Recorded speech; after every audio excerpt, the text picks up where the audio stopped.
ជីវិតត្រូវតែតស៊ូទោះបីហត់នឿយក៏មិនរអ៊ូមានជីវិតត្រូវចេះតស៊ូខ្ញុំបានចាំមិនដាំលោកគ្រូគាត់បានប្រាប់ខ្ញុំថាអត់ជំរឿនច្បងជាគំរូ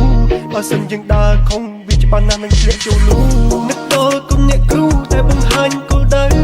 នឹកដល់គុណអ្នកគ្រូអោខ្ញុំដើរសំដៅ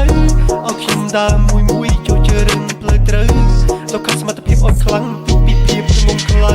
អង្គុយរៀននៅក្នុងថ្នាក់តែស្ដាប់គ្រូបញ្យល់ពេលខ្លះគេថាអោខ្ញុំដើរអារម្មណ៍អោយមានចម្ងល់អត់ធ្វើសន្សុកមួយខែប្រាក់ខែតិចតួចតែអាចដោះតល់ពេលនេះខ្ញុំចេញក្រៅសុខទឹកខ្ញុំបានដឹងខ្ញុំបានយល់ខ្ញុំដើរមកដល់ចំណុចនេះគ្មានរឿងអ្វីដែលអោខ្ញុំខ្វល់ជីវិតពិតជាលំបាកតែខ្ញុំមិនធ្វើជាជនកំសាសមត្ថភាពខ្ញុំមានរួចហើយមកដល់ពេលនេះទើបខ្ញុំហ៊ានសារកិច្ចការមានច្រើនបំណែកខ្ញុំចេះបែកចែកតែពិបាកលោកពេញព្រោះតែខ្ញុំថាខំរៀនទៅកូនប្រឹងឲ្យចប់ផ្នើអុកស៊ូព្រោះដើម្បីកូនខំសន្សំលុយតាំងពីមួយការអនាគតកូននឹងជោគជ័យត្រូវមានវិន័យហើយចេះអៀនខ្មា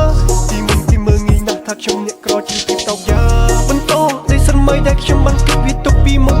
ជីវិតជាអមរៃខំប្រឹងតស៊ូពេលខ្លះចុះគ្រុនរត់លាក់ខ្លួនក្រយ៉ាងណាតែចិត្តរបស់ខ្ញុំមិនចេះលុបលុនចង់ខ្លាចជាកអ្វីទៅរៀនខ្លួនឯងចង់ជានិពន្ធបន្ទុកខ្ញុំមានច្រើនណាស់ការងារមិនទាន់ច្បាស់អំណត់អត់ធន់ម្នាក់ឯងគិតគូរគ្រប់សពធ្វើឲ្យរាងកាយខ្ញុំមានឡើងធ្ងន់អូ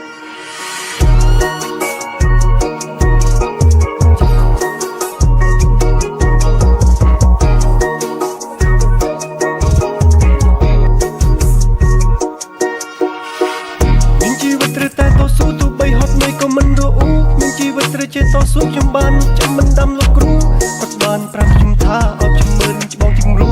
បើសិនយើងដើរខំវាច្បាស់ណាស់នឹងធ្លាក់ចូលលូ